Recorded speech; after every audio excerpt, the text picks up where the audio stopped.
చేరువచ్చిన మీ అందరికి కూడా క్రీస్తు పేరట వందనములు తెలియజేస్తున్నాను. చిన్న ప్రార్థన చేసుకొని దేవుని వాక్యాన్ని మనం ఆలోచిద్దాం.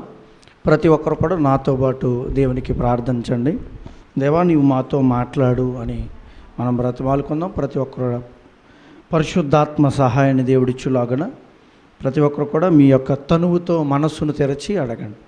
పరిశుద్ధుడా, ప్రేమగల తండ్రి, ఉన్నతమైన దేవ, మీకే స్తుతి స్తోత్రములు. నాయన, ఈ యొక్క ఉదయకాల సమయంలో మీ సన్నిధానంలో చేరి మీ మాటలు ఆలోచించడానికి నేను నిలబడుతుండగా అల్పుడును, దీనుడును, బలహీనుడని నన్ను నీ వాక్యం ద్వారా ఎత్తుపట్టుకుని నడిపిస్తూ ఉన్నారు. అందరి బట్టి మీకు స్తుతి స్తోత్రములు చెల్లిస్తున్నాం. నాయన, ఇదిగో నీ పిల్లల ఎదుట, జ్ఞానవంతుల ఎదుట, నాయన నీ ప్రజల ఎదుట మాట్లాడుతుండగా మాట్లాడబోవు నేను అల్పుడైనప్పటికీ నీ వాక్యం ద్వారా, మీ పరిశుద్ధాత్మ సహాయం ద్వారా మీరే వారి హృదయాలతో, వారి ఆలోచనలతో మాట్లాడి వారి తండ్రి నీ మాటలను సరిదిద్దుకుంటూ నీ వాక్యం ద్వారా వారి బ్రతుకులను దిద్దుకుంటూ సరిచేసుకుని నాయన తమ బ్రతుకులను మీలో బలపరుచుకునే భాగ్యం దయచేయండి. నీ వాక్యము గొప్పది నాయన. ఆ గొప్పదైన వాక్యం ద్వారా మా అందరి జీవితాలతో మాట్లాడమని తండ్రి మీ యొక్క సహాయాన్ని కోరుకుంటూ బ్రతిమాలుకుంటూ క్రీస్తులో ఈ చిన్న ప్రార్థన బ్రతిమాలకు వేడుకొచ్చున్నాము తండ్రి. ఆమెన్. గతించిన వారం మనం నేర్చుకున్న సంగతిని మీరు ఏమన్నా గుర్తు చేయగలరా? ఎవరికైనా గుర్తుందండి? మర్చిపోయారా? ఏం చెప్పాం గతించిన వారం? గద్దింపు. ఏంటి గద్దింపు అంటే ఏంటి? ఎలాంటి సందర్భాల్లో గద్దింపులు వస్తాయి, గద్దింపు ఎలా ఇవ్వాలి అనే విషయాల్ని కొన్ని మనం నేర్చుకోవడం జరిగింది. ఈ వారం కూడా అదే కంటిన్యూ చేద్దాం. గద్దింపు విషయంలో ఒకసారి సామెతల గ్రంథం 29వ అధ్యాయం 15వ వచనాన్ని చదువుకుందాం. బెత్తమును గద్దింపును జ్ఞానము కలుగజేయును. గద్దింపు ఏం చేస్తుందంటే, బెత్తం అంటాడా, గద్దింపు ఏం చేస్తుందంట? గద్దించడం అంటే వారిని సరైన దారిలో పెట్టడానికి, పిల్లల్ని, కుటుంబంలో ఉన్న వారిని వారితో గట్టిగా మాట్లాడడం, లేకపోతే వాళ్ళని మందలించటం. అంటే బెత్తం కూడా ఉపయోగించాలా అంటే మీకు గత వారం చాలా విషయాలు మనం నేర్చుకున్నాం. అయితే గద్దింపునకు సంబంధించిన సందర్భాలు చూస్తే మన ఆత్మీయ జీవితంలో దేవుడు చాలా మాట్లాడతాడు. గద్దింపు అనేది వ్యక్తిత్వ జీవితానికి చాలా అవసరమైంది. గద్దింపు లేకపోతే మనం మన జీవితాన్ని సాఫీగా దేవునిలో, ఈ లోకంలో నీతి న్యాయంతో బ్రతకలేము. గద్దింపు లేదంటే మన ఇష్టానుసారంగా బ్రతికేస్తామండి. చూడండి, చాలామంది లోకంలో బ్రతుకుతున్న అధికారులు ఏంటి, కొంతమంది అయి ఉండొచ్చు, వాళ్ళు భయము, భక్తి అంటే దేవుడు ఉన్నాడు, లేకపోతే నేను చేస్తున్నది ఆయన చూస్తున్నాడు, దీనికి తగిన ప్రతిఫలం నాకు దయచేస్తాడు, అంటే నేను మంచి చేస్తే నాకు ఎదురు మంచి జరుగుతుంది, చెడు చేస్తే తప్పనిసరిగా నా జీవితంలో చెడు నేను చూడాల్సి వస్తుందని ఆలోచన లేక లంచాలు తీసుకుని తప్పుడు కార్యక్రమాలు చేసి తమ జీవితాలను పాడు చేసుకుంటున్న వారు ఎంతమంది లేరు? కారణం ఏంటో తెలుసా? వారి జీవితాలకు ఏం లేదో తెలుసా? గద్దింపు లేదు. ఒకవేళ ఎవరైనా చెప్పినా దాన్ని తీసుకోవట్లేదు. అందుకనే మన పక్క రాష్ట్రమైన తమిళనాడులో మొన్న కొత్తగా వచ్చిన సీఎం ఏం పెట్టాడో తెలుసా? ఎవరైనా లంచం తీసుకుంటుంటే నాకు ఆధారాలతో సహా పట్టిస్తే వారికి ₹1,00,000 బహుమతి ఇస్తానని చెప్తున్నాడు. అంటే అర్థం ఏంటంటే, లంచం తీసుకున్న వాళ్ళని పట్టుకోవడం అర్థం ఏంటంటే లంచం అనే దాన్ని తీసివేయాలని అర్థం. అంటే లంచము అంటే తీసుకునే డబ్బు కాదు విషయం. లంచము అనేది తీసుకునే డబ్బు కాదు, హృదయంలో ఉన్న ఆలోచన. లంచం డబ్బుతోనే కనబడదు. వస్తువులు ఉంటాయి, చాలా ఉంటాయి, ఎన్నో ప్రేరేపణలు ఉంటాయి లంచం అనే దానికి చూస్తే. అంటే ఆ భావాన్నే నీ హృదయం నుంచి తీసేయాలనే ఒక ఆలోచన. దేవుడు అంటున్నాడు, గద్దింపు ఉంటే వాడు సరిగా జీవిస్తాడు. ఏ గద్దింపు ఉండాలంటే దేవుని గద్దింపు ఉండాలి. ఏ గద్దింపు ఉండాలంటే దేవుని మాటతో గద్దింపు ఉండాలి. మనుషులు చెప్పారనుకోండి, నువ్వు నాకు చెప్పేది ఏంట్రా అంటారు. మనుషులు ఎవరైనా అన్నారనుకోండి, అసలు నీ జీవితం ఏంటి, నేనెంత నువ్వెంత అంటారు. అదే దేవుడు మాట్లాడితే అలా ఉండదండి. అందుకంటున్నాడు, దేవుడు గద్దింపించినప్పుడు జాగ్రత్త పడితే మన జీవితాన్ని జాగ్రత్తగా ఉన్నత స్థానంలోకి నడిపించగలుగుతాం. ఒకసారి ఈ రోమిలికి రాసిన పత్రిక 6వ అధ్యాయము 12వ వచనం నుంచి చదువుకుందాం. రోమిలికి రాసిన పత్రిక 6వ అధ్యాయము 12వ వచనం నుంచి చదువుకుందాం. చూడండి, కాబట్టి శరీర దురాశలకు లోబడినట్లుగా చావునకు లోనైన మీ శరీరమందు పాపమును ఏలనీయకుడి. పాపం ఎక్కడ ఏలుతుందంటే, పాపం ఎక్కడ పరిపాలన చేస్తుందంటే, పాపం ఎక్కడ ఉంటుందంటే మీ శరీరంలో. ఏమంటే దాని స్థానం ఎక్కడికి వచ్చేసిందంట? శరీరంలోకి. ఆత్మలో ఈ శరీరంలో నివసించాల్సింది ఎవరు అసలు? ఈ శరీరంలో ఈ శరీరాన్ని ఇల్లుగా చేసుకుంది ఎవరు అసలు? దేవుడు. అలాంటి శరీరంలో చాలామంది ఏం చేస్తున్నారంటే పాపాన్ని నివసింపజేస్తున్నారంట. పర్వాలేదు ఉండు, అప్పుడప్పుడు వచ్చి వెళ్ళిపో అంటే దేవుడు అంటున్నాడు, నీ శరీరంలో పాపములకు ఏలనీయకుడి, మరియు మీ అవయవములను దుర్నీతి సాధనములుగా పాపమునకు అప్పగింపకుడి. అయితే మృతుల నుండి సజీవులు అనుకొని మిమ్మల్ని మీరే దేవునికి అప్పగించుకొనుడి. మీ అవయవములను నీతి సాధనములుగా. ఎందుకు దేవుడికి అప్పగించాలి? ఎందుకు తెలుసా? కింద అంటున్నాడు చూడు, మీరు కృపకే కానీ ధర్మశాస్త్రమునకు లోనైన వారు కారు.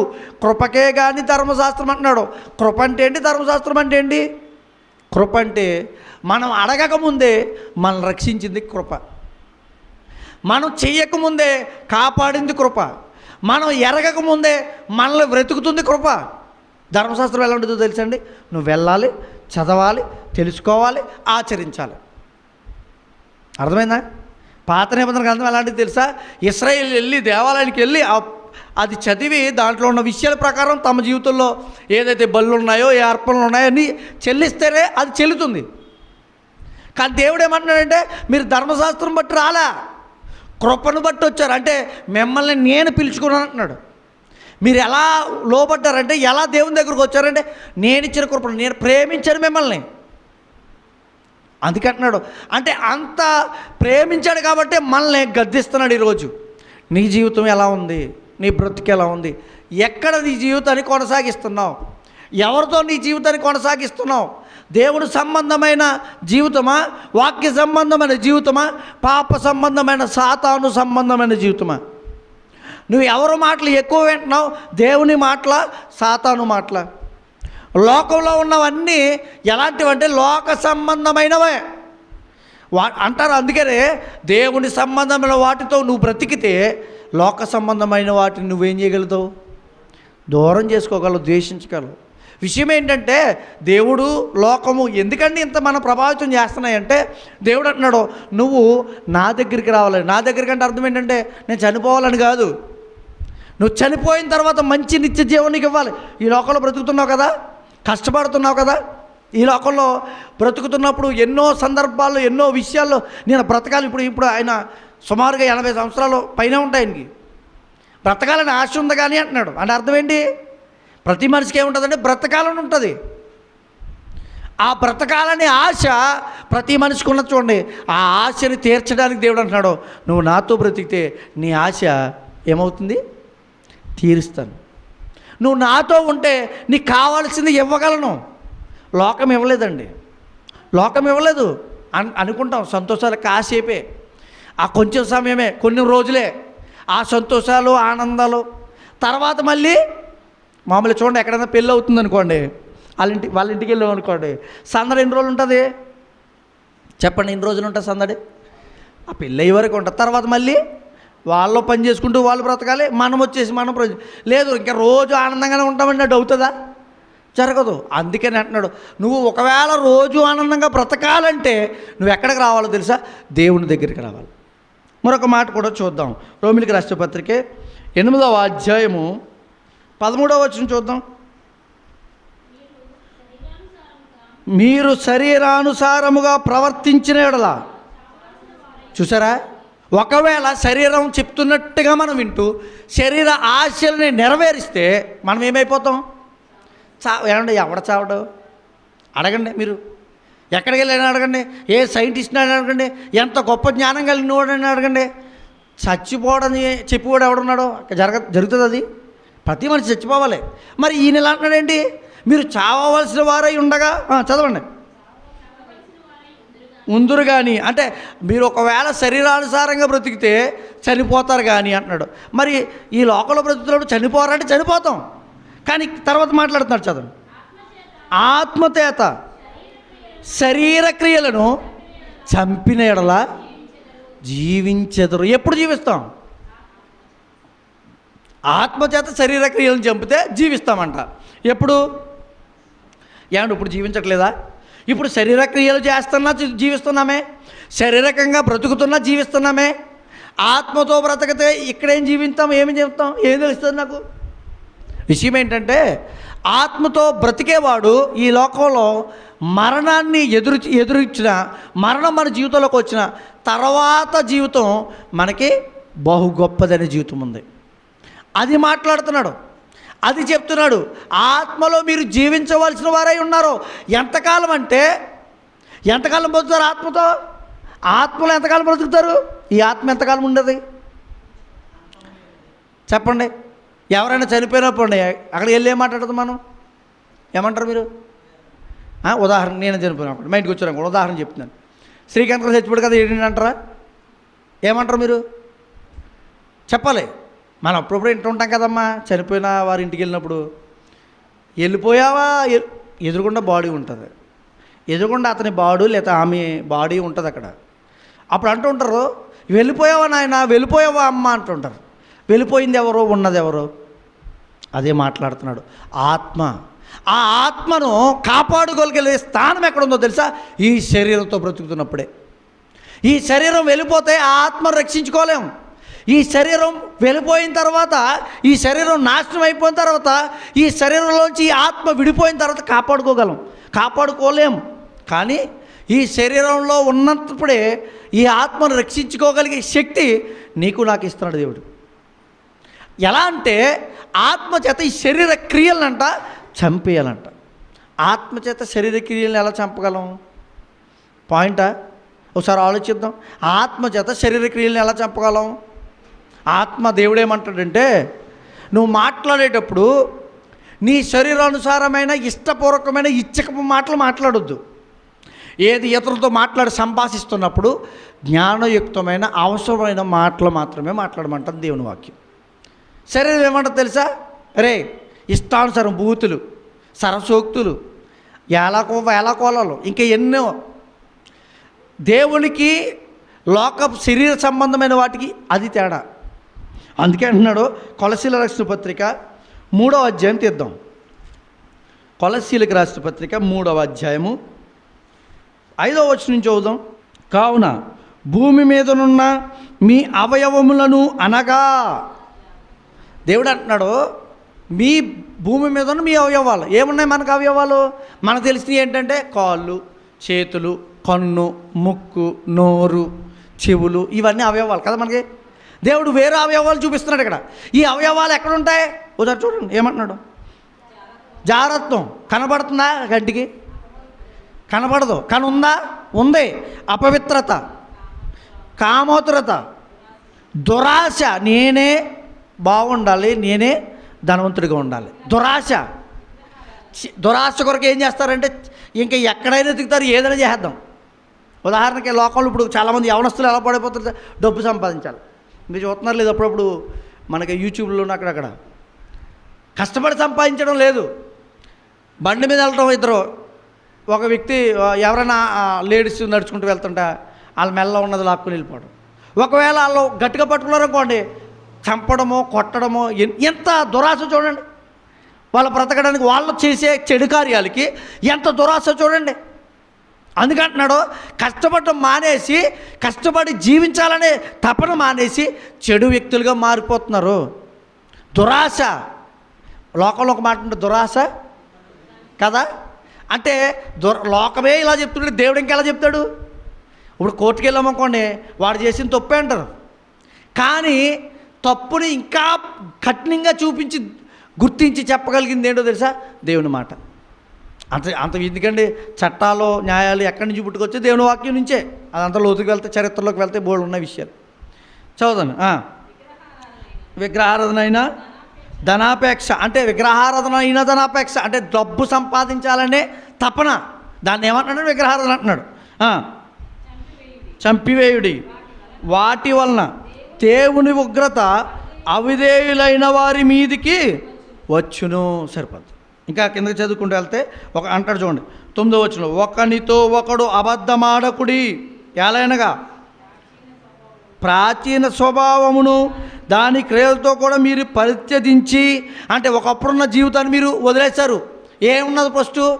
ఇంతకుముందు ఏముండదు నా జీవితంలో, ఏముండదు నా జీవితంలో మీరు అని అడిగితే దేవుని దగ్గరకు వచ్చినాక ఏం వదలాలో అసలు వదిలారో లేదో ఒకసారి చూద్దాం. పైన చూద్దాం 8వ వచనం, ఇప్పుడైతే మీరు కోపమును, ఆగ్రహమును, దుష్టత్వమును, దూషణ, మీ నోటి బూతులని వీటన్నిటినీ విసర్జించుడి. ఇవన్నీ ఏం చేయాలి? విసర్జించాలి, వాటిని వదిలి రావాలి. లేకపోతే దేవుడు అంటున్నాడు, నీ జీవితానికి ఇవ్వాల్సిన స్థానాన్ని నేను ఇవ్వను. ఒకవేళ నీ ఆత్మకు ఇవ్వాల్సిన రక్షణ నేను ఇవ్వను. ఎందుకు ఇవ్వను?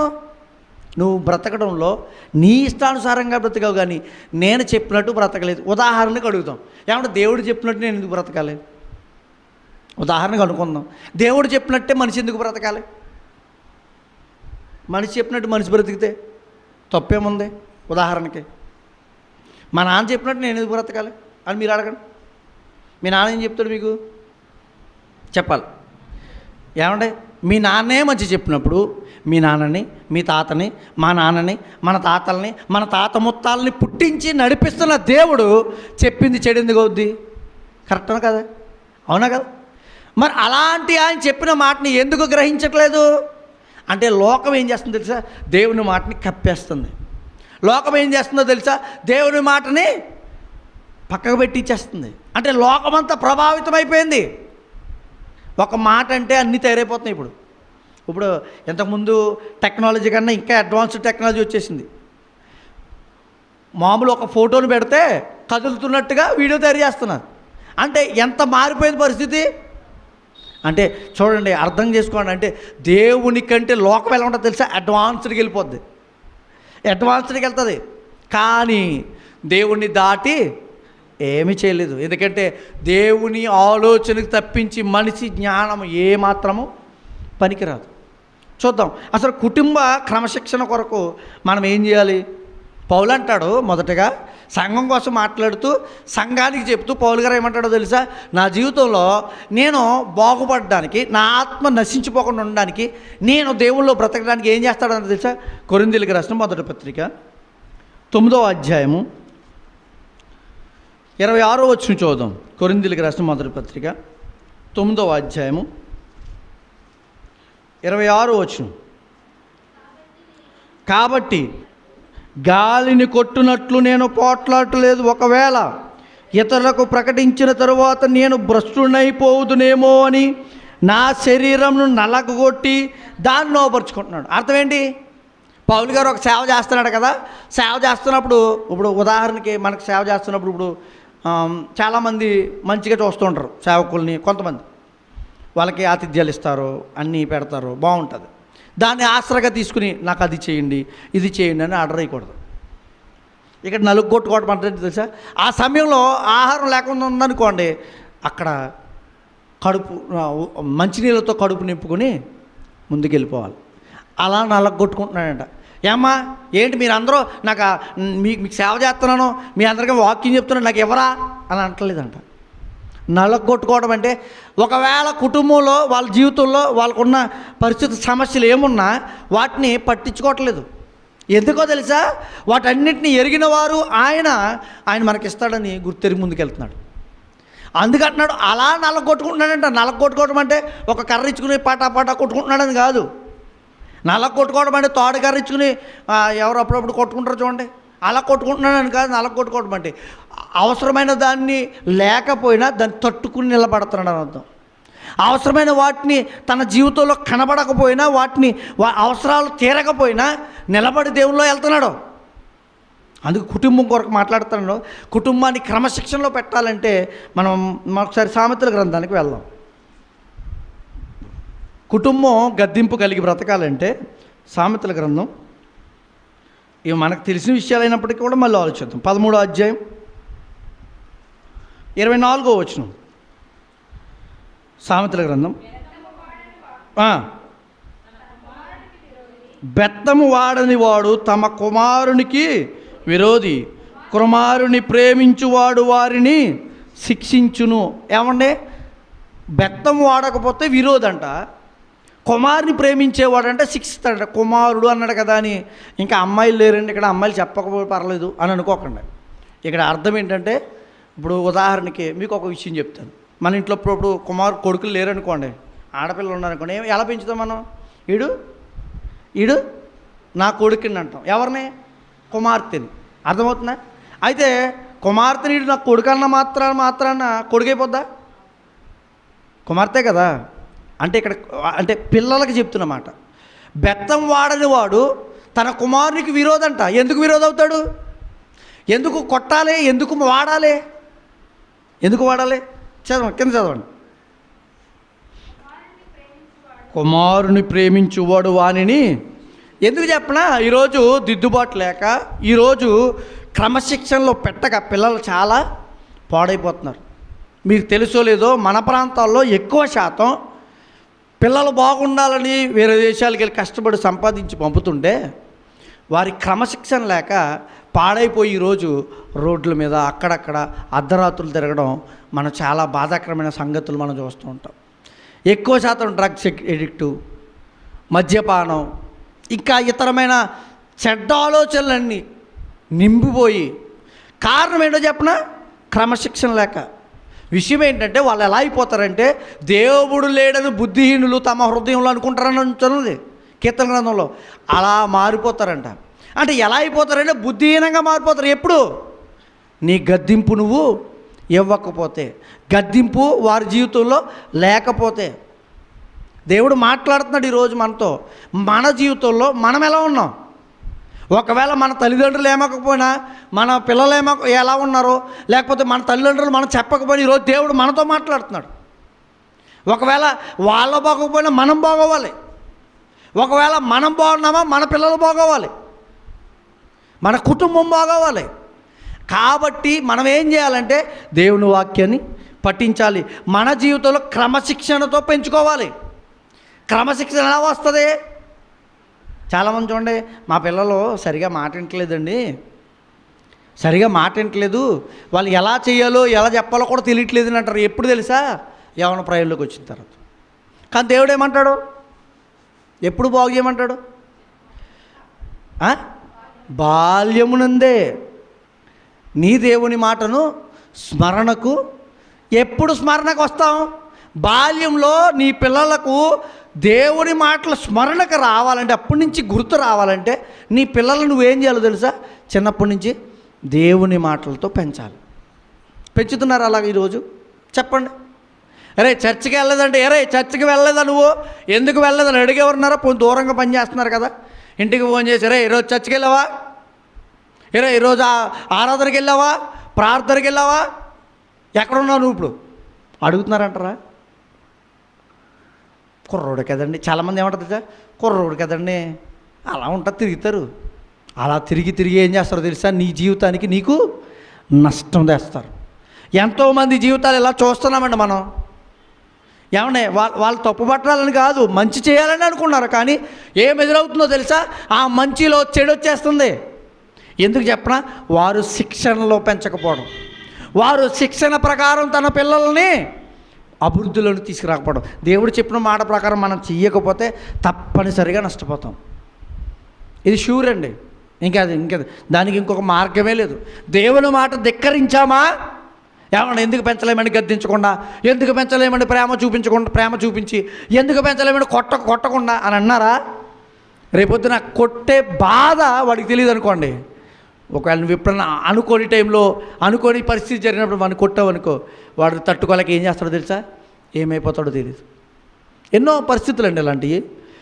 తల్లి కొట్టాడని, పాస్ మార్కులు రాలేదని, తండ్రి కొట్టాడని, తండ్రి తిట్టాడని ఎన్ని లేవండి. ఏమంటే కొట్టకుండా పెరిగారా చిన్నప్పుడు మీరందరూ? నేను కొట్టకుండా పెరిగామా? మనకంటే మన తల్లిదండ్రుల కంటే ఇప్పుడు తరం ఇంకా బాగుందా? చెప్పండి మీరు. బాగుందా తరం? ఇప్పుడు తరం బాగుందా? అప్పుడు గౌరవించేవారు ఏమన్నా ఎలా ఉన్నారండి? ఇప్పుడు పట్టించుకునేవాడు లేడు. ఒకవేళ కుటుంబస్తులైనా బంధువులైనా ఒకవేళ మాట్లాడితే వాడికి ఏం కరిగిపోద్దేమోనని పద్ధతులు అయిపోయారు. తల్లిదండ్రులు కూడా కొంతమంది వాళ్ళు బోధించే విధానం కూడా సరిలేదు. అందుకంటున్నాడు, మీరు క్రమశిక్షణ తప్పుకుపోతారు. మీ జీవితాన్ని క్రమశిక్షణలో పెట్టుకోవాలి, మీ కుటుంబాన్ని క్రమశిక్షణలో పెట్టుకోవాలి. చూడండి 15వ అధ్యాయం 5వ వచనం. అందుకంటున్నాడు క్రమశిక్షణలో పెట్టడం ఏంటో తెలుసా? 15వ అధ్యాయం, అదే సామెతల గ్రంథం 15:5. మూఢుడు తన తండ్రి చేయు శిక్షను, అంటే చాలామంది ఒక తండ్రికి ఎదిగిన తర్వాత కొట్టారనుకోండి, ఏం తిరగబడిపోతారు. అది చిన్నప్పటి నుంచి అలవాటు ఉందనుకోండి, మా నాన్న కోపించిందంటే ఊరుకోడరే, నేను తప్పు చేశానంటే ఊరుకోడరే అంటే భయపడతాడు. మీకు మొన్న గత వారం రీజన్ చెప్పాను కదా మీకు, నేను మా కుటుంబాల్లో జరిగింది. అంటే భయం అనేది మనల్ని ఏం చేస్తుందంటే భక్తిలో పెరగడానికి, భక్తిలో ఉండడానికి ఒక స్థానాన్ని చూపిస్తుంది, మార్గం ఇస్తుంది. భయము భక్తి లేకుండా బ్రతికే వ్యక్తి పాడైపోతాడండి. నేను చెప్తున్నాను, దేవుని వాక్యం కూడా అదే మాట్లాడు. చదవండి. గద్దింపునకు లోబడువాడు ఏమొస్తుందంట? గద్దింపునకు లోబడితే బుద్ధిమంతుడు అవుతాడంట. మనం అనుకుంటాం చూడు, బుద్ధిమంతుల్లా బ్రతకాలండి, బుద్ధిమంతుడై ఉండాలండి, బుద్ధిమంతుడి పిల్లలా ఉండాలండి అనుకుంటాం కదా. ఎప్పుడు, ఎలా సాధ్యం అది? గద్దింపులోకి పడితే. గద్దింపుని తిరస్కరించకుండా తల వంచి ఒకవేళ బాధ అయినా కష్టమైనా అనుభవిస్తే నీ జీవితంలో కష్టాలు వచ్చినా బాధలు వచ్చినా ఎలాంటి పరిస్థితులు ఎదుర్కొని వెళ్తామండి. చాలామంది చూడండి, కష్టాలు బాధలు తెలియక ఆ సమయం వచ్చేటప్పుడు తట్టుకోలేని వారు ఎంతోమంది ఉన్నారు లోకంలో. నిజమండి, కష్టాలు బాధలు వచ్చిన తర్వాత తట్టుకోలేక ముందేమో సుఖం కోసం అప్పులు చేస్తారు, అప్పులు తీరలేదని ప్రాణాలని తీసేసుకుంటారు. సుఖం కోసం తప్పుడు కార్యక్రమాలు చేసేస్తారు, తర్వాత నేను తప్పు చేశానని పాపం చేశానని. ఏమంటే అప్పుడు కూడా దేవుడు మాట గద్దింపుస్తున్నప్పుడు అలాంటి సమయాల్లో కూడా దేవుడు ఎక్కడో చోట మాట్లాడుతూ ఉంటాడు, ఎవరో ఒకరి ద్వారా దింపించేస్తాడు. ఎందుకు నువ్వు మార్చుకోలేకపోతున్నావు? అందుకే లోపడకపోతే ఏమవుతుందో తెలుసా? నీ జీవితం నువ్వే నాశనం చేసుకుంటావు. 19వ అధ్యాయము 18వ వచనం చదువుదాం. సామెతల గ్రంథం 19వ అధ్యాయం 18వ వచనం. బుద్ధి వచ్చునని నీ కుమారుని శిక్షింపుము, అయితే వాడు చావవలనని ఏం చేయాలి?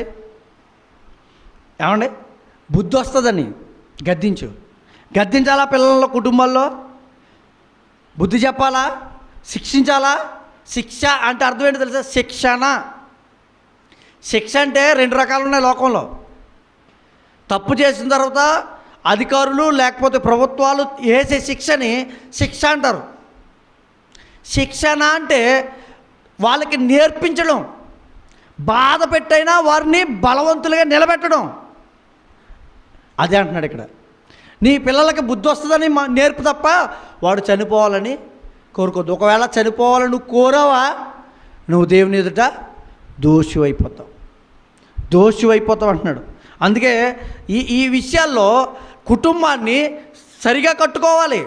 కుటుంబాన్ని పిల్లల విషయంలో కానీ, మన జీవితంలో మనకిచ్చిన కుటుంబ విషయంలో కానీ, మన సొంత స్వభావ జీవితాన్ని కూడా సరి చేసుకుంటూ ముందుకు వెళ్ళాలి తప్ప ఎక్కడో గద్దింపు వస్తున్నప్పుడు ఎప్పుడు కూడా ఇదిగో దేవుడు నాతో మాట్లాడుతున్నాడు అని అనుకోవాలి. కానీ నాకే చెప్తున్నాడు ఈయన, నేను తప్పు చేశాను కాబట్టి ఈయన తెలుసు కాబట్టి ఈయన నాకే చెప్పేస్తున్నాడు అని అనుకోకండి. ఈ మాట ఎక్కడి నుంచి తీసుకున్నామంటే నా జీవితంలోంచి మీరు తీసుకోవట్లా, నా బ్రతుకులోంచి మీరు తీసుకోవద్దు. ఎక్కడి నుంచి తీసుకోవాలి? నీ దేవుని మాట. నిన్ను కాపాడిన నీ దేవుడు, రక్షించిన నీ దేవుడు. ఎందుకు ఆయన మాట తీసుకోవాలంటే నీ బ్రతుకు బాగుండాలి. చాలామంది చూడండి, నా బ్రతుకు బాగోవాలండి నేనేం చేయాలి, నా జీవితం బాగోవాలండి నేనేం చేయాలి అంటారా? ఏం చేయాలి? దేవుని చెంతకి, దేవుని మాట ప్రకారం నీ జీవితం మలుచుకుని నడవాలి.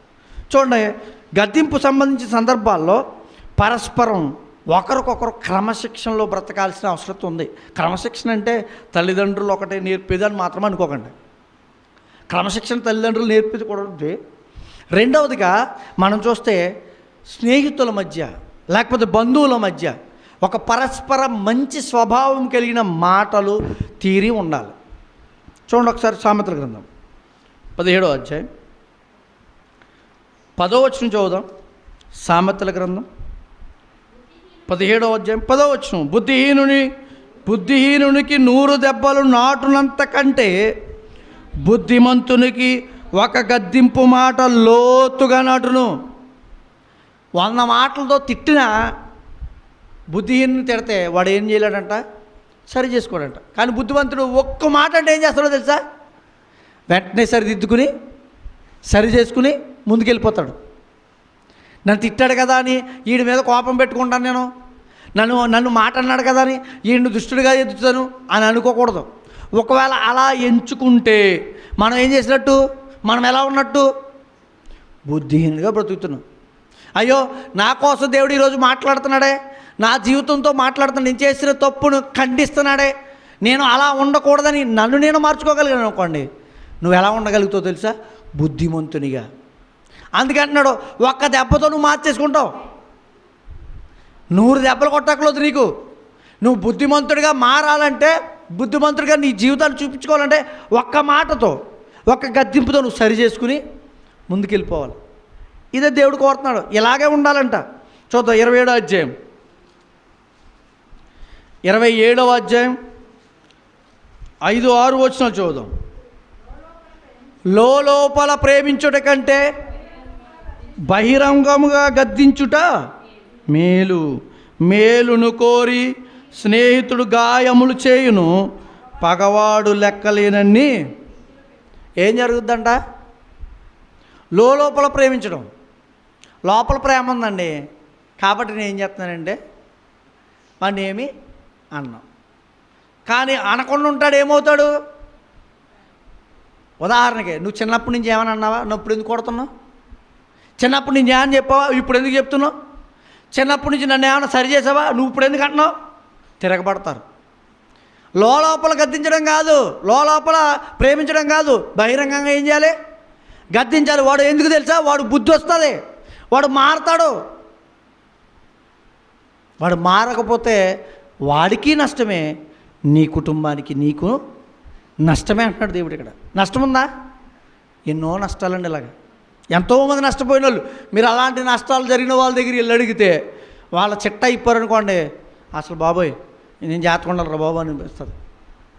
చదవండి. మేలును కోరి స్నేహితుడు గాయములు చేయును.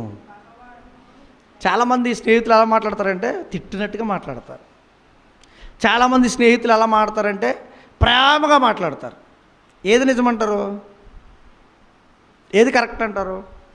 ప్రేమించేవాడు చాలా మంచోడు అనుకుంటాం. ప్రేమించేవాడు ఏమంటాడో తెలుసా? ప్రేమించే మాటలు, తీపి మాటలు చెప్పేవాడు చాలా బాగా మాట్లాడుతున్నాడు అనుకుంటాం. కానీ వెనక్కి వెళ్ళి చెప్తాడు, ఏది చెప్తాడు?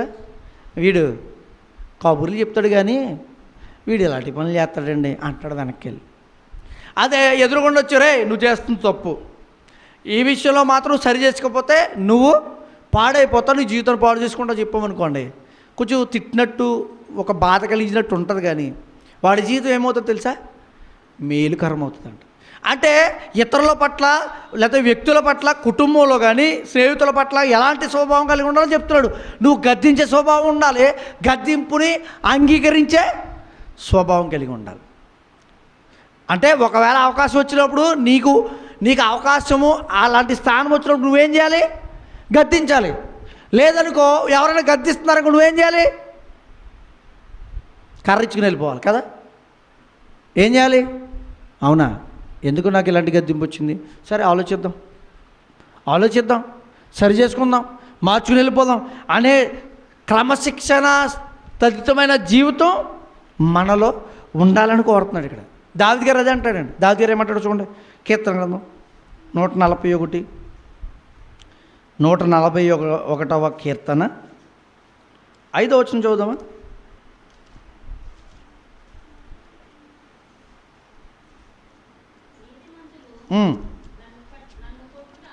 నీతిమంతులు నన్ను కొట్టుట ఏంటండి? నన్ను కొడితే ఉపకారం అంటున్నాడు. నీతిమంతులు నన్ను కొడితే ఉపకారం అంటున్నాడు. వారు నన్ను గద్దించుట తైలాభిషేకమా? ఏమంటే ఎవరైనా కొడితే ఇలా మాట్లాడతారా? అసలు ఎవరైనా ఇలా అంటారా? చూడండి ఎంత మంచి మనస్తత్వం కలిగి ఆయన అంటున్నాడో, ఎంత గొప్ప మనసు ఉందంటారో. అంటే అర్థం ఏంటంటే ప్రతి వారి చేత కొట్టించుకుంటానని కాదు, నీతిమంతులు గద్దించడం. ఒక నీతిమంతుడు నన్ను తిట్టాడనుకో బాధపడకూడదు అనమాట. నీతిమంతుడు మనల్ని మాట అన్నాడు అనుకో బాధపడవు, ఏ నువ్వు నన్ను అంటావేంట్రా అని అంటాం కాదు. అక్కడ ఒక పాఠం నేర్చుకోవాలి, ఒక గుణపాఠాన్ని దేవుడు నేర్పిస్తున్నాడు మన జీవితానికి. నువ్వు సరిదిద్దుకో. చదవండి అమ్మ. నేను అట్టి అభిషేకమును త్రోసివేయకు. అంటే అలాంటి పరిస్థితి వచ్చినప్పుడు నేను తిట్టిన ఎవరినే, అలాంటి మనసు నాకు దయచేయను కాక. ఒకవేళ మనం ఏదైనా చెడు చేస్తున్నాం, లేకపోతే ఏదైనా చెడు కార్యం చేసాం, లోకంలోకి సావాసంలోకి వెళ్ళిపోయాం, దేవుడి నుంచి వ్యతిరేకమైపోయాం, దేవుడు గద్దిస్తున్నాడు. ఇప్పుడు మరి అబ్బాయి నువ్వు జాగ్రత్తగా ఉండాలి, లేకపోతే నీ జీవితం పాడైపోద్ది, నీ బ్రతుకు బాగుండాలని నేను చెప్తున్నాను అని అన్నాడు అనుకోండి, నువ్వేం చేయాలి? ఏం చేయాలి? అయ్యా క్షమించనండి, నేను మార్చుకుంటాను అని ముందుకెళ్ళిపోవాలి. కానీ నువ్వు చెప్పేదేంటి, అందరూ అలాగే ఉన్నారు కదా, నేను ఒక్కన్నా పాడైపోయినా అని అనొచ్చా? అందరూ అలాగే ఉన్నారు కదా, నేను ఒక్కడిని పాడైపోతున్నానా, నువ్వు నన్ను అంటున్నావేంటి అని అనొచ్చా? చదవండి. వారి దుష్టక్రియలను చూచియు నేను తప్పక ప్రార్థన చేయుచున్నాను. వారి న్యాయాధిపతులు కొండపేటు మీద నుంచి పడద్రోయబడుదురు. కావున జనులు నా మాటలు మధురమైనవని వాటిని అంగీకరించుచున్నారు. సరిపోద్ది. నీతిమంతులు నన్ను కొట్టుట నాకు ఉపకారము అంటాడు, వారు నన్ను గద్దించుడు నాకు తైలాభిషేకం అంటాడు. ఎవరైనా తైలాభిషేకం ఏంటంటే ఎవరైనా ఏదో గిఫ్ట్ ఇవ్వటమో ఏదైనా మంచి చేయడానికో ఒక ఆనందంగా ఫీల్ అవుతారు కదా.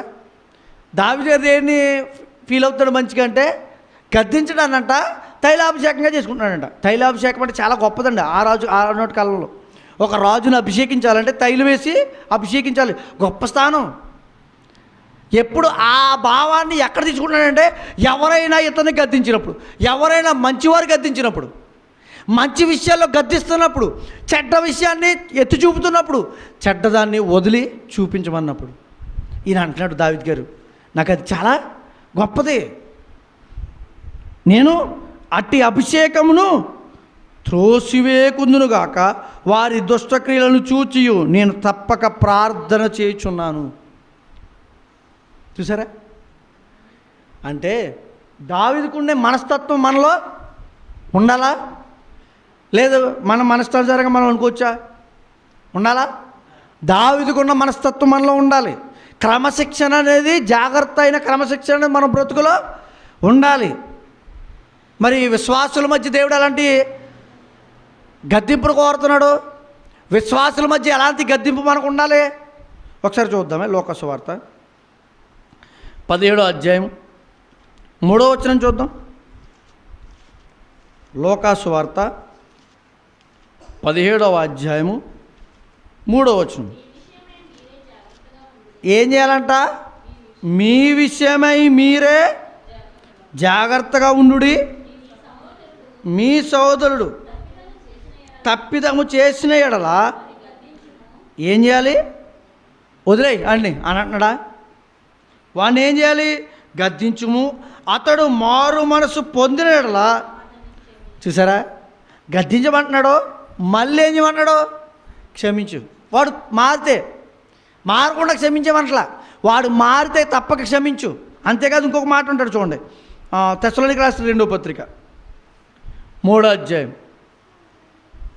14వ వచనం 15వ వచనం చూద్దాం. తెస్సలోనికీయులకు రాసిన 2వ పత్రిక 3వ అధ్యాయము 14-15.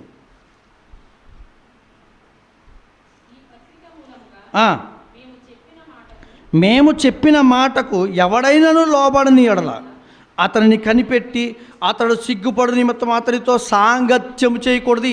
అంటే సంభాషణ మాట్లాడుతున్నాడు, సంఘంతో మాట్లాడుతున్నాడు, విశ్వాసులతో మాట్లాడుతున్నాడు. మీ బ్రతుకు, మీ యొక్క విశ్వాస జీవితం, ఈ వాక్యం ఎవరైతే వినరో, వాక్యంతో ఎవరైతే తమ జీవితాన్ని బ్రతుక్కోరో, వాక్య ప్రకారం తమ బ్రతుకులు నడవరో, వాళ్ళ విషయంలో మీరు ఏం చేయాలి తెలుసా? అలాంటి వారితో మీరు ఏం చేయాలి? చట్టపట్టాలు వేసుకుని తిరిగండి అంటున్నాడా? సహవాసం చేయకుండా. ఎందుకు? వాడు వాక్యం అంగీకరించలేదు అనుకోండి, నువ్వు వాడితో తిరిగావు అనుకోండి, ఏదో ఒక రోజు ఏమవుద్ది? నువ్వేం అయిపోతావు? అదేంటండి, నేను దేవుల్లో ఉన్నాను కదా, ఏమండి దేవుల్లో నేను ఉంటున్నాను కదా, నేను వాక్యం చదువుతున్నాను, చర్చికి వెళ్తున్నాను కదా, నేనే అతన్ని మార్చొచ్చేమో అని అనొచ్చు కదా మీరు, కదా? ఆ పాయింట్ కూడా ఉంటుంది కదా. దేవునితో ఎంతసేపు ఉంటున్నాం మనం? ఉదాహరణకి దేవునితో ఎంతసేపు ఉంటున్నాం? మనం మార్చేయడానికి వాడిని పాయింటేనా? అంటే మనం దేవుడితో ఉండే సమయం ఏమో తక్కువ. మరి అలాంటి లోకంతో బ్రతుకుతున్న వ్యక్తిని మనం మార్చడానికి ఎలా సరిపోద్ది? సంఘంలో ఉన్నాడు, అతనేమో మళ్ళీ దూరం అయిపోయాడు. అలాంటి వాడిని జాగ్రత్త కలిగి, వాడి విషయంలో జాగ్రత్త కలిగి వాడిని దూరం పెట్టండి. అయితే దూరం పెట్టండి అన్నారు కదా, వదిలేసి వచ్చేమని కాదు. వాడు ఒకడు మారాడు అనుకోండి, మళ్ళీ ఏం చేయాలి? చేర్చుకోవాలి. వాడు రక్షణలో బలపడతాడు అనుకోండి, వాడిని చేర్చుకోవాలి. చదవండి, కిందకి చదవండి. అయినను అతనిని శత్రువుగా భావింపక. చూసారా ఎంత మంచి వాక్యము దేవుడు మాట చెప్తుందో, ఎంత విపులకరంగా లోతుగా మాట్లాడుతున్నాడో దేవుడు. ఎవరినైనా దేవుడి విషయంలో దూరంగా ఉంటే వాడిని కొంచెం దూరం పెట్టుకో, కానీ మొత్తం అన్ని దూరం పెట్టేసి వాడిని దేవునికి దూరం చేసేకు. ఎందుకని? వాడికి అవకాశం ఉన్నది. ఆడు బ్రతుకున్నంతకాలము, భూమి మీద మనిషి బ్రతుకుతున్నంతకాలము మనిషికి దేవుడు ఇచ్చేది ఏంటో తెలుసా? అవకాశం. ఎందుకంటే ఎంత పాపాలు చేసినాడు, ఎందుకు బ్రతుకుతున్నాడని అంటారు మీరు, అప్పుడప్పుడు అనుకుంటుంటాం మనం. కారణం ఏంటో తెలుసా? దేవుడు వాడికి అవకాశం ఇస్తున్నాడు మారడానికి, తన జీవితానికి దిద్దుకోవడానికి. అందుకు నువ్వేం చేయాలంట? వాడి విషయంలో చదవండి మళ్ళీ అన్నమాట. అయినను అతనిని శత్రువుగా భావింపక సహోదరునిగా భావించి బుద్ధి చెప్పుడి. చాలామంది ఎలా ఉంటారో తెలుసా? తీతుకు రాసిన పత్రిక నేను స్పీడ్కి వెళ్ళిపోతున్నాను, సమయం చాలా తక్కువ ఉంది.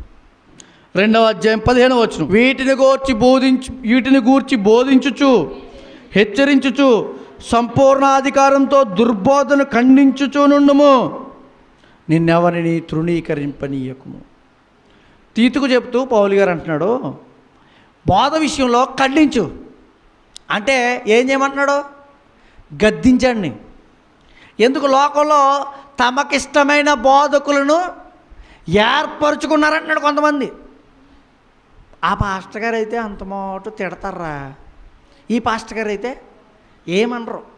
వచ్చి పడుకున్నా, వచ్చి ఇష్టానుసారంగా ఉన్నా, ఫోన్లట్టు కూర్చున్నా, మనం ఏదో మాట్లాడుకుంటున్నా ఏమనరు. ఈ చర్చే బాగుంది, 100 మంది ఉన్నారు, మనం ఏం చేసినా కనపడదు, మన మధ్యలో లేచిపోయినా ఎవడ మాట్లాడు. అయితే మనమైతే ఏమ్మా ఎక్కడికి వెళ్తున్నావు, ఏ బాబు ఎక్కడికి వెళ్తున్నావు, ఆ పాస్టర్ గారు అడుగుతారు. దేవుని వాక్యం ఏం చెప్తుంది? దేవుడేం మాట్లాడుతున్నాడు? చదవండి మళ్ళీ అన్నమాట. బోధించుచు హెచ్చరించుచు సంపూర్ణాధికారముతో గద్దించినట్లు ఖండించుచున్నట్లు ఎవరిని తృణీకరణ. అంటే నీ బోధ విషయంలో ఎలా ఉండాలంటే, నువ్వు నీ జీవితంలో ఎలా ఉండాలంటే, దేవుని మాట వినబడుతున్నప్పుడు అంగీకరించి దిద్దుకుని ముందుకు వెళ్ళాలి. అబద్ధ బోధలు వస్తున్నప్పుడు, అబద్ధ బోధకులు మాట్లాడుతున్నప్పుడు, అబద్ధ బోధలు మనకు ఎలా కనపడతాయంటే, ఇంతకుముందు మీరు విన్నారు కదా, లెక్కలేని ముద్దులు ఎవడు పెడతాడు? అంటే మీకు రా ఆశీర్వాదం, మీకు కూర్చో ఆశీర్వాదం, మీరు నుంచో ఆశీర్వాదం, మీరు పడుకో ఆశీర్వాదం అన్నాను అనుకోండి, మిమ్మల్ని ఏం చేస్తున్నట్టు? మీకు ఏం చేస్తున్నట్టు? లెక్కలేనండి. అమ్మ నిద్రపోకండి, దేవుడు మాట్లాడుతున్నాడు నీతో, ఇదిగో నీ జీవితంలో ఈ తప్పు ఉంది, లేకపోతే నీ బ్రతుకులో ఈ దోషం ఉంది, లేకపోతే నీ జీవితంలో దేవుడితో ఇలా ఉండట్లేదు, నువ్వు సరి చేసుకోకపోతే పాడైపోతావు అని చెప్పాను అనుకోండి, ఏం చేస్తున్నప్పుడు మేలును కోరి స్నేహితుడు ఏం చేస్తాడు? గాయపరుస్తాడు. గాయమే కదా. అయ్యో పాస్టర్ గారు నన్ను పడుకున్నప్పుడు లేపుతున్నారు. ఎవరికి చెప్పారు? నన్నే లేపారు. ఎందుకని? గద్దిస్తున్నాం. గద్దింపు ఎందుకంటే మేలును కోరి. నువ్వు వింటే నీ జీవితాన్ని మార్చుకుంటావు. వినకుండా ఉన్నావంటే నువ్వేం చేస్తావు? అబ్బబ్బా చాలా బాగా జరిగింది ఆరాధన ఈరోజు. ఏమైంది? వచ్చిన కాడి నుంచి పడుకున్నాను, లాస్ట్ వెళ్ళేటప్పుడు ఆమె అని చెప్పి లేచి వెళ్ళిపోయాను. చాలా బాగా జరిగింది ఆరాధన. అసలు ఏం చెప్పారమ్మా పాస్టర్ గారు అంటే, చాలా బాగా చెప్పారండి. ఏం చెప్పారో చెప్పమ్మా. చాలా బాగా చెప్పారండి. ఇదే ఈరోజు గద్దింపు కోసం మాట్లాడారు. నా జీవితంతో దేవుడు గద్దిస్తున్నాడు. నా బ్రతుకులో ఉండాల్సిన దాన్ని దేవుడు గద్దించి చెప్పాడు. నా బ్రతుకును సరిదిద్దుకోవడానికి గద్దింపు దేవుని మాట ద్వారా, వాక్యం ద్వారా మాట్లాడాడు. ఈ మాటలు ఏం రావు. ఎందుకు చెప్పనా? నువ్వేం చేయలేదు, వినలేదు. పిల్లలు అటు పరిగెడుతున్నారను, లేకపోతే ఇంకోటను, ఇంటికాడ ఏమన్నా వదిలిచ్చామను మన ఆలోచనలు. గద్దింపు నీ జీవితంకి వచ్చిందనుకోండి, నీ బ్రతుకు మారుతుంది. తద్వారా నీ జీవితంలో ఉన్నతమైన స్థితిలో నీ ఆత్మీయ బ్రతుకు ఉంటుంది. ఉన్నతమైన స్థానం అన్నారు కదా, డబ్బు సంపాదించేస్తాం అనుకోకండి. ఆత్మీయ జీవితంలో ఉన్న స్థానం ఇది. లోకం ఇవ్వలేదు, డబ్బు ఇవ్వలేదు. చూడండి, మరొక మాట కూడా చూద్దాం. సంఘంగా మనం క్రమశిక్షణలో బ్రతకాల్సిన అవసరం ఉందండి. సంఘంగా దేవుని గద్దింపుని తీసుకుని మనం ముందుకు క్రమశిక్షణగా కొనసాగాల్సిన అవసరం ఉందండి. ఎందుకు చెప్పనా? తిమోతికి రాసిన 2వ పత్రిక. సంఘం క్రమశిక్షణ లేదనుకోండి పాడైపోద్దండి. తిమోతికి రాసిన 2వ పత్రిక 3:16. దైవజనుడా సన్నద్ధుడై ప్రతి సత్కార్యమునకు పూర్ణముగా దైవావేశము వలన కలిగిన ప్రతి లేఖనము ఉపదేశించుటకును, ఖండించుటకును, తప్పుదిద్దుటకును, నీతి అందు శిక్షణ చేయుటకు ప్రయోజనకరమై ఉన్నది. దేవుడు దైవావేశం ద్వారా దేవుని తరపున మాట్లాడుతున్న వ్యక్తి ఎలా మాట్లాడుతున్నాడో, ఎలా గద్దిస్తున్నాడో. ఇప్పుడు నేను ఇక్కడ నుంచి మాట్లాడుతున్నానండి. ఎలా మాట్లాడుతున్నాను? ఏదో నేర్చుకుని చెప్పేస్తున్నారండి అంటారా మీరు? ఏదో తెలుసు కాబట్టి మీరు చెప్పేస్తున్నారండి. వాక్యంలో ఉంది కదా 4 మాటలు అక్కడక్కడ ఎత్తుకుని చెప్పేస్తున్నారండి. అది కాదు. ఇక్కడ ఒక మాట అంటున్నాడు చూడండి, చదవండి మాట. దైవజనుడు సన్నద్ధుడై. సన్నద్ధుడంటే సిద్ధపడి. సిద్ధపడ్డాడో? బట్టలు వేసుకుని, టై పెట్టుకుని, కట్ల షూ వేసుకుని వచ్చాడనా సిద్ధపడటం అంటే? అది కాదు. వాక్యం ఎలా చెప్తున్నాడో తెలుసా? సన్నద్ధుడై ప్రతి సత్కారమునకు పూర్ణముగా సిద్ధపడి. సత్కారణము ఏంటది? సత్కార్యం అంటే నీ బ్రతుకు దిద్దడం సత్కార్యం. నా బ్రతుకు సరిదిద్దుకుని బ్రతకడం సత్కార్యం. మనం మరణించి నరకానికి వెళ్ళిపోవడం సత్కార్యం కాదు. మనం మరణించిన తర్వాత కూడా బ్రతకడం సత్కార్యం. ఇది చెప్తున్నాడంట. ఎవరు? దైవజనుడు. తర్వాత చదవండి. ఉపదేశించుటకును, ఖండించుటకును, తప్పుదిద్దుటకును. తప్పులు ఏం చేయండి? తప్పులు ఏమున్నాయి? సంఘంలో ఉన్నవారు తప్పులు ఏం చేస్తారు? అసలు పాయింటా? లేదు, ఉన్నాయి. కనబడకుండా లోకంలో ఎన్నో జరుగుతాయి మనకి, మన జీవితాల్లోనే. మనం ఖండించుకుంటున్నప్పుడు మన దేవుని వాక్యం ద్వారా మనల్ని దేవుడు ఏం చేస్తానంటే నేను ఖండిస్తున్నాడు, బుద్ధి చెప్తున్నాడు, సరిదిద్దుతున్నాడు. పాపంలో పడిపోతున్నావు, మళ్ళీ వస్తున్నావు, మళ్ళీ పాపంలో పడిపోతున్నావు, మళ్ళీ వస్తున్నావు. నేను సరిదిద్దుతున్నాడు దేవుడు. తప్పు మాట్లాడుతున్నావు, నీ ఇష్టానుసారమైన మాట్లాడుతున్నావు, నీ నోటుకు వచ్చిన మాటలు మాట్లాడుతున్నావు, కానీ నిన్ను సరిదిద్దుతున్నాడు దేవుడు. ఈ లోకంలో ఎన్నో తప్పులు అలాంటివి, ఎన్నో. వాటన్నిటినింటి సరిదిద్దడానికంట సేవకుడు సంసిద్ధుడై మీకు చెప్తున్నాడు. తను కూడా బోధించుకున్నప్పుడు నేను బోధిస్తున్నానంటే మీ ఒక్కరికే కాదు, నేను చాలాసార్లు చెప్పాను ఈ మాట. మీకు చెప్తున్న మాట, మీకు చెప్తున్న బాటు నా ఆలోచన నా జీవితంలో కూడా వెళ్తుండే, నా మాటలు నాకు కూడా పనిచేస్తుంటాయి. విషయం ఏంటంటే ఇది నా మాటలు కాదు. ఎందుకని? ఈ దేవుని మాటలు. అంటే సేవకుడు ఏది చెప్తున్నా నన్ను గద్దిస్తున్నాడంటే నన్ను మంచి చేసి సర్దిద్దుతున్నాడు అని అర్థం. దేవుడు సేవకుడు ద్వారా మాట్లాడుతున్నప్పుడు ఈరోజు నా గురించి ఎందుకు మాట్లాడాలి? అని అనుకున్నారా? పాడైపోతాం. ఈరోజు నా కోసం మాట్లాడారు, అమ్మయ్య అర్థం ఏంటి చెప్పనా? దేవుడు నా కోసం ఆలోచిస్తున్నాడు.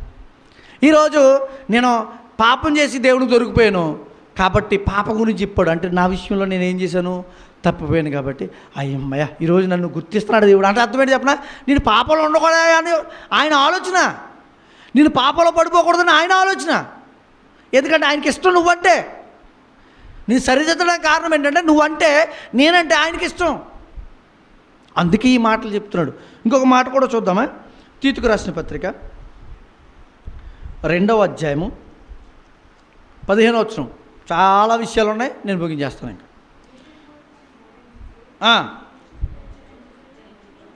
వీటిని గూర్చి బోధించుచు హెచ్చరించుచు సంపూర్ణాధికారముతో దుర్బోధను ఖండించుచు నుండుము, నిన్నెవరిని తృణీకరింపని.